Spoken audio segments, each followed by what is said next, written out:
कांग्रेस के डेलीगेशन को चुनाव आयोग ने 3 दिसंबर को बुलाया। कांग्रेस ने चुनाव आयोग पर लगाए हैं महाराष्ट्र चुनाव में गड़बड़ी के आरोप। कांग्रेस का शाम 5 बजे के बाद वोट परसेंटेज बढ़ने का आरोप। महाराष्ट्र में वोटर लिस्ट में छेड़छाड़ के भी आरोप। चुनाव आयोग ने कांग्रेस के सभी आरोपों को नकारा। महाराष्ट्र में 5 दिसंबर को होगा नई सरकार का शपथ ग्रहण। 3 दिसंबर को बीजेपी विधायक दल की बैठक होगी।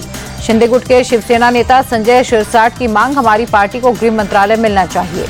शंभूराज देसाई बोले, एकनाथ शिंदे की नाराजगी नहीं है, वो अपने गांव से कल मुंबई वापस लौटेंगे। पुणे में शरद पवार ने ईवीएम पर सवाल उठाए, कहा वोटों में अंतर है लेकिन मेरे पास कोई प्रूफ नहीं। शरद पवार बोले, संसद में लोकतांत्रिक प्रक्रियाओं का पालन नहीं हो रहा, विपक्ष के नेताओं की डिमांड नहीं सुनी जा रही। महाराष्ट्र बीजेपी चीफ चंद्रशेखर बावनकुले बोले, पहले जब शरद पवार चुनाव जीतते थे तो ईवीएम की शिकायत नहीं करते थे।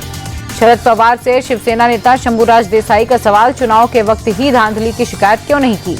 शिवसेना नेता संजय शिरसाट बोले, शरद पवार के मुंह से धांधली का आरोप लगाना शोभा नहीं देता, उन्होंने राजनीति में पैसा और पावर को खूब इस्तेमाल किया। आरजेडी नेता मृत्युंजय तिवारी बोले, महाराष्ट्र में अब तक सरकार का गठन नहीं होना बताता है कि महायुति में सब ठीक नहीं।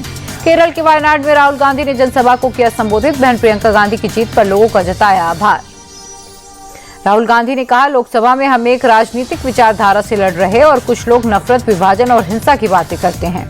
राहुल गांधी ने बीजेपी पर निशाना साधा, कहा मुझे विश्वास है हम बीजेपी की विचारधारा को हराएंगे।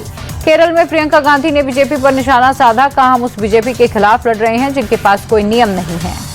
प्रियंका गांधी ने कहा, हम संसद में कुछ मुद्दों पर सरकार से चर्चा चाहते हैं लेकिन बीजेपी चर्चा से डरती है। बीजेपी का आप विधायक नरेश बालियान पर गंभीर आरोप। बीजेपी ने जारी किया आप एमएलए का ऑडियो क्लिप। नरेश बालियान पर गैंगस्टर के साथ बातचीत का आरोप। नरेश बालियान पर बीजेपी ने हवाला के जरिए पैसों के लेन देन का आरोप लगाया। वसूली मामले में बीजेपी ने आप एमएलए पर कार्रवाई की मांग की। बीजेपी नेता गौरव भाटिया का आम आदमी पार्टी पर निशाना, कहा दिल्ली की जनता आप सरकार से त्रस्त हो गई। गौरव भाटिया ने कहा, दिल्ली को गुंडों का अड्डा बनाने में आम आदमी पार्टी की बड़ी भूमिका, साथ ही आप पर गुंडों की पार्टी का आरोप लगाया।